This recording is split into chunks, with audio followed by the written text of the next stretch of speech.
rencontre avec un héros. Bonjour Pierre Cornuel. Bonjour, enchanté. Alors, tu dessines, tu illustres, et donc c'était pas toi sur la photo? Ah non, pas tout à fait. Alors je précise, je suis auteur et illustrateur, voilà. Donc tu te fais plaisir aussi parce que ça permet aussi d'illustrer de la façon dont tu vois les personnages. C'est ça, oui. Bon, il faut déjà trouver un thème qui soit assez séduisant, intéressant aussi pour, bien sûr, pour d'autres et déjà aussi mon éditeur. Et puis ensuite, de quoi on peut effectivement partir dessus. À ce moment-là, c'est évidemment la partie graphique est très plaisante à réaliser, même si c'est pas toujours simple. Alors, quels sont les thèmes qui t'inspirent? Parce que c'est toujours un peu ou chinois ou japonisant. Ben, moi, j'aime beaucoup tout ce qui est un petit peu réflexion sur la vie. Le premier livre que j'avais fait chez Grasset, c'était Chuta et Tao. C'est un hommage au peintre chinois Chuta, qui est un gars qui a une remise en question assez forte de la nouvelle façon de travailler à cette époque-là, au XVIIe siècle. Et puis, il y a toujours ce côté immédiateté, instant présent, qu'on doit aussi retrouver dans la gestuelle quand on peint. Donc c'est ce que je suis en train de dire là, ce sont aussi des préceptes qu'on retrouve dans le taoïsme et qu'on retrouve aussi dedans. Le discours que j'apporte aussi auprès avec ce personnage qui est un gars qui est très imbu de lui-même, très fort, très costaud, qui se trouve absolument génial et qui en fait est détesté par tout le monde parce qu'il est complètement arrogant et très peu dans la compréhension de l'autre. Donc dedans il y a un personnage féminin aussi que j'ai apporté, alors que ce gars-là ne respecte ni la vie ni rien. Ôte-moi d'un doute, il n'a pas été élu en Amérique? Mon Dieu. Chut. Bref, je vais juste citer la première page du livre, qui est assez poétique pour rester dans une douceur. Une fleur tombe d'une branche, elle se ressaisit, c'est un papillon. Une fleur tombe d'une branche et à ce moment-là, un pied l'écrase. Et ce pied qui l'écrase, c'est évidemment le supposé héros. Et il y a sa cousine qui lui dit « Mais pourquoi as-tu écrasé ce papillon ?» Eh bien parce que la nature est à ma disposition. Réponse parfaitement idiote, évidemment. Et puis on comprend tout de suite à qui on a affaire, c'est-à-dire un gars qui pense que tout lui appartient. Et le thème du livre, je suis parti à partir d'un conte du IIIe siècle, un classique d'il y a près de 2000 ans bientôt, et qui montre qu'effectivement, en fait, on n'existe pas sans les autres, quoi. C'est-à-dire même si on est soi-disant très fort, ça ne va être que son interaction auprès des autres qui va compter. Donc dans ce livre, il va y avoir des combats absolument féroces. Il va se battre contre un tigre qu'il va réussir à vaincre. Il y a deux terribles qu'on peut voir ici. Un combat féroce.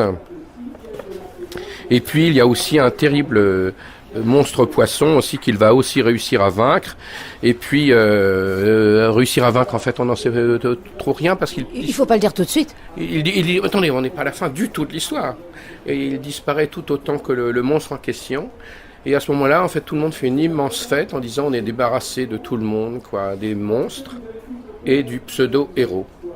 Et là où il y a le passage, l'articulation clé du livre, c'est qu'effectivement, ce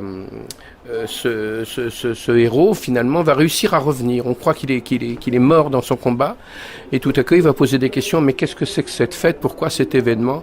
Et tout à coup, un enfant lui dit, mais ils sont tous morts. Les 3 fléaux sont morts.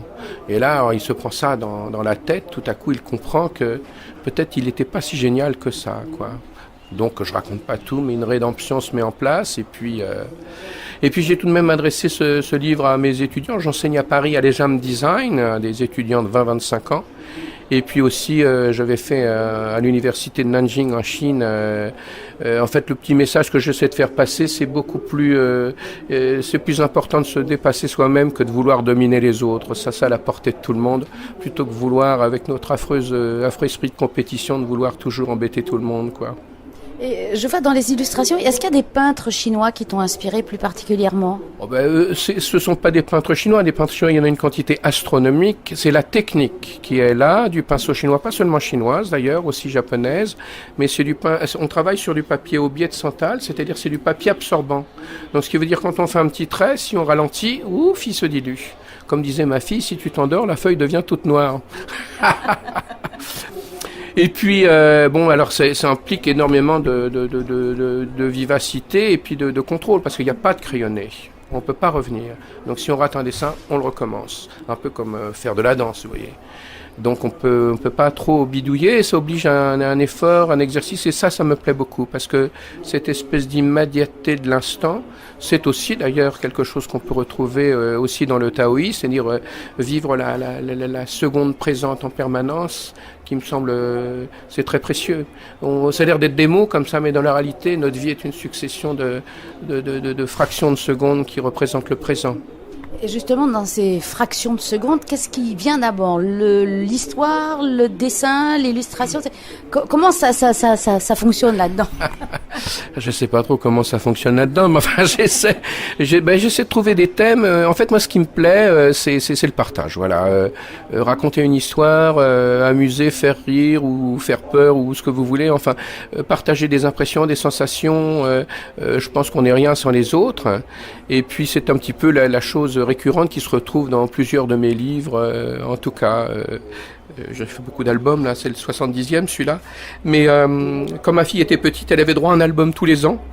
Et j'observais avec ses copines, puis comment essayer d'aborder les choses sans se prendre trop au sérieux, avec humour, et puis toujours un petit peu dédramatiser les situations, quoi. Alors, la question que je voudrais te poser, c'est par exemple, sur cet ouvrage, qu'est-ce qui vient d'abord, le texte ou l'illustration? Raconter une histoire, c'est d'abord mimer l'histoire. Alors, il y a un moment où on écrit l'histoire pour la mettre en forme. Et quand je commence à présenter le projet aussi à l'éditeur, où il faut une articulation graphique, donc c'est constamment une adaptation d'un côté ou de l'autre. Le texte final a été modifié plusieurs fois pendant la narration. De même qu'il y a des séquences que j'ai enlevées. Donc on supprime une part du texte à ce moment-là. Mais dans un album illustré, il faut comprendre que c'est une complémentarité absolue. Imaginez au cinéma des personnages s'ils ne parlent pas, je sais que ça a été fait, mais c'est un tout, quoi. Il peut y avoir des silences qui suggèrent beaucoup, il y a des images où il n'y a quasiment pas de texte, parce que l'image, elle suffit à elle-même, et puis parfois, par exemple, la partie psychologique, il comprend qu'il est un brave imbécile finalement, il y a toute effectivement une description psychologique du personnage, quoi. Donc dans tes ouvrages, non seulement le héros avance, mais aussi le lecteur. Oui, enfin c'est toujours là, comme je dis, pour moi la vie c'est partagé, c'est toujours de dialoguer aussi avec son lecteur, quoi. La caractéristique, je crois, dans ma manière de raconter des histoires, c'est que je me les raconte à haute voix, je marche dans la rue en les racontant pour voir si je peux fonctionner auprès de l'enfant comme ça. C'est pas du tout passif. Et alors bien sûr, il y a aussi ce côté de l'image qui va intervenir, qui va me permettre d'enlever quelques phrases parfois, ou de voir en rajouter si je supprime une image. Donc c'est, pour répondre à votre question, c'est toujours une complémentarité. Il faut trouver le ton pour obtenir le maximum d'efficacité dans la narration. Et comment tu arrives à sortir de ton livre et de tes personnages à la fin? Alors, est-ce que j'en suis sorti? Ça, c'est la bonne question. Là, je suis arrivé il y a 4 jours ici, c'est un pur bonheur, là, tout le monde est tellement passionnant et adorable. Mais j'en sais trop rien. Tiens, c'est une bonne question, celle-là, je sais pas trop comment répondre à ça. Je crois qu'il faudrait que je dorme un petit peu pour aborder un nouveau projet. C'est quand on aborde un autre projet qu'on commence à quitter l'ancien, mais je crois qu'on n'en a jamais vraiment fini. Le livre paraît, on se dit, j'aurais peut-être dû... enfin bon... oui, ce que je veux dire, quoi. Ben, écoute, merci Pierre, on va te laisser te reposer puis profiter de la Polynésie. Premières impressions? C'est formidable, justement. D'abord l'accueil qui est très très spontané, le fait de se tutoyer. Moi, je suis encore un petit peu coincé en tant que Parisien là qui déboule ici, mais ça c'est très plaisant. Il y a une espèce de confiance immédiate.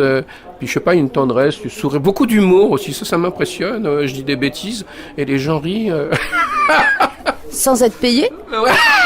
Non, c'est même pas la peine, c'est du pur bonheur. Voilà. Eh bien, merci Pierre. Merci beaucoup. Tawi, tawi, tawi, tawi.